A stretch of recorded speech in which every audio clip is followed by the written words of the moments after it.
welcome back, guys. I am basically bringing you this glam. I know it's big hair. This is my afro. My bad. I just didn't have time because of the humidity. It wasn't going to work. So if you want to see this tutorial, stay tuned.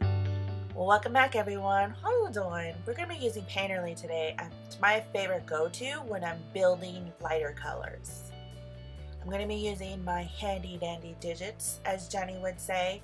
And I use this because I am mature and it really gets into my creases. Because the struggle is real when you try to do this with a brush and you're building product.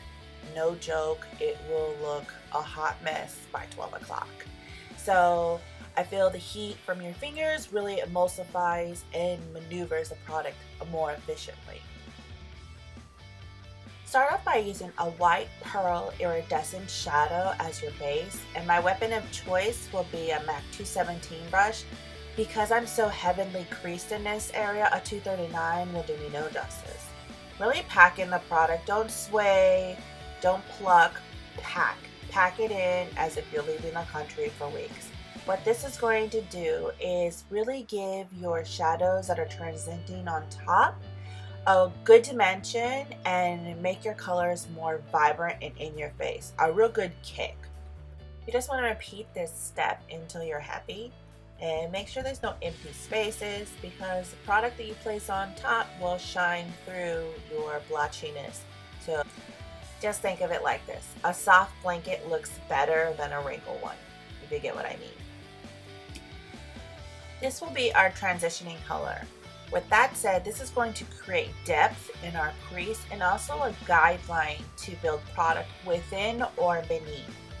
How you do that is you're going to find your pocket and make small circles towards the inner socket and use a windshield wiper motion, we all know this, to really define the pocket. Remember, you are not digging a hole, you're creating art, so be soft with your brush strokes. Sometimes you have to pull that lid to find that pocket. It's alright, we all do it. You ain't the only one. Now for the fun part, we're going to be placing this color on the lower lid, and yes, we're using a 239 brush. My lid hates this brush with a passion. They are the worst frenemies ever on earth, but they get along because I tell them to. So what we're going to do is really pack in this product, and the reason I turn my face is because this is Jenny's trick. Because my pocket's so deep, it really creates a friendship between my crease and the color. So those of you who are blessed with small lids, you can skip this part. My lids are extremely large and I have a little more cushion, if you know what I mean. So I am sketching out my brow bone.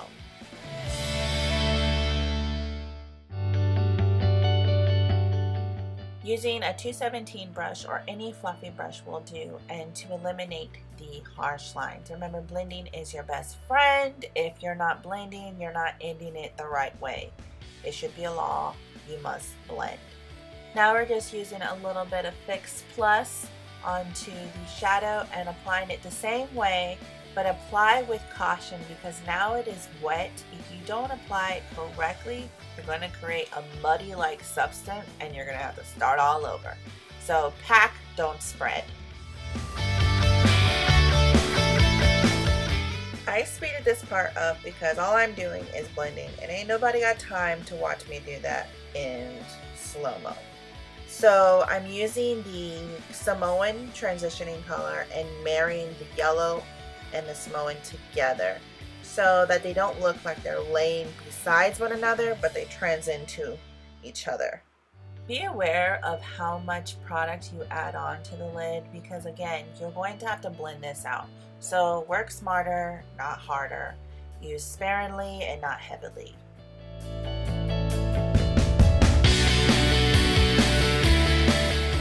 Grab your MAC 224 brush and diffuse the yellow on the lower lid. All that means is you're just eliminating all the excess product that didn't get packed into the lid. Now we're going to use this orange brown color. It's more on the tan side than it is dark just in the outer corner, creating small circles because we're cutting the crease once again just to define the depth.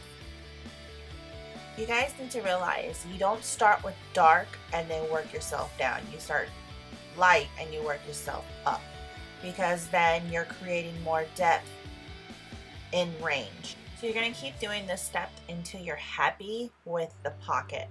All I'm saying is it needs to look 2D and not 3D just yet.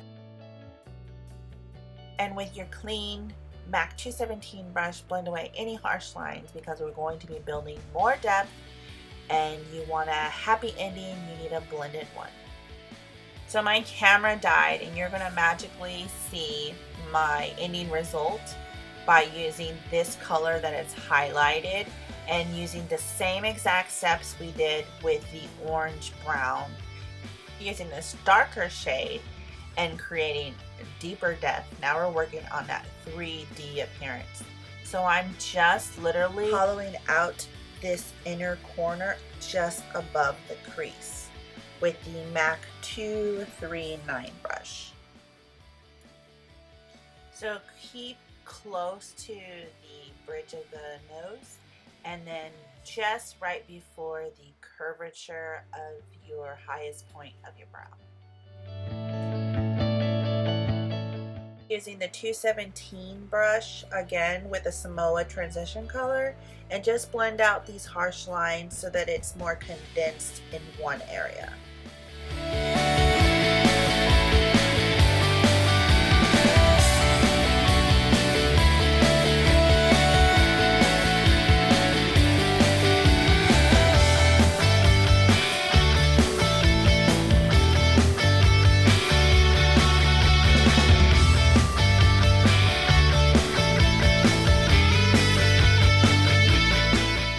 Beginning phase 2, we're going to start with Karma. It is a gold, more of a yellow tint, just to give it a pop of what's visible on the lid. This part doesn't have to be perfect. You're just pressing it on with your fingers because you're going to end up blending it out anyways and then reapplying.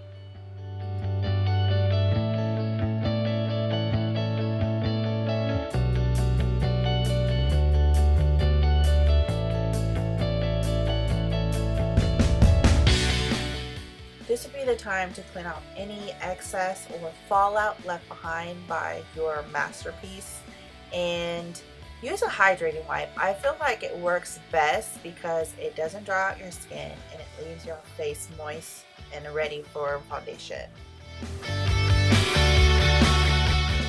So this tip and trick was actually taught to us by Leah Cakes MUA. She showed us how to do this, and I've been doing it ever since. I place the mirror, handheld mirror obviously, beneath my chin and look downwards, and I apply my product this way. I get a perfect line, clean, serene, and on point every time. Now you can skip this part and not do the wing, but I can't go without a wing. So you can either follow your lash line and stroke up with your wing, or you can follow the line of your shadow and go towards your lash line. So this part is a little tricky. I would recommend doing it on your hand first before you apply it on your lid, because practice makes perfect and you don't want to redo your whole lid.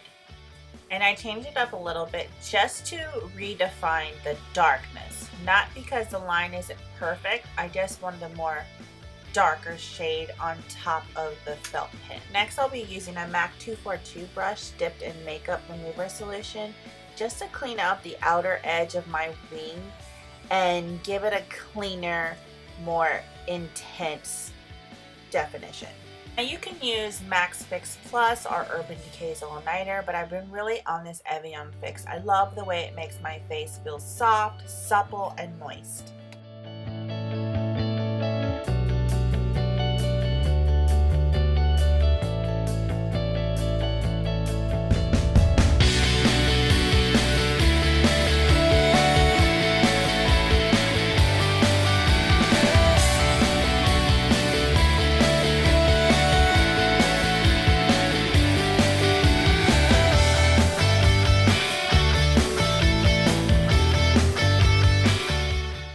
Now because I speed this up, obviously, it looks like I'm swaying away. I'm not.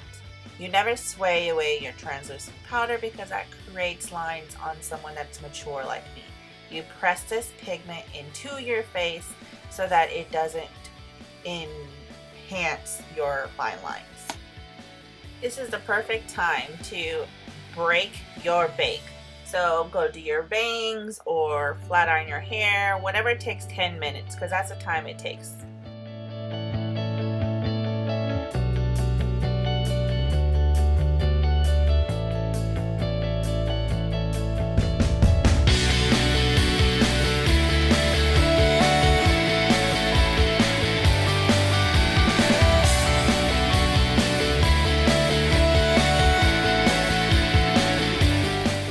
Now you're probably confused why I'm going to be using a blush on top of my contour.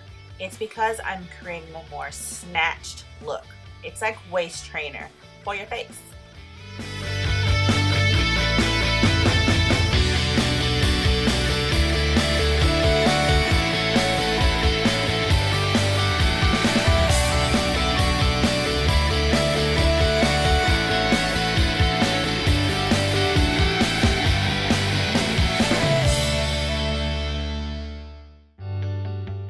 You can use a pencil brush, a smudging brush, or even a 242 brush, whatever gets beneath that tight line, because you really want to intensify the under eye and bring the whole look together.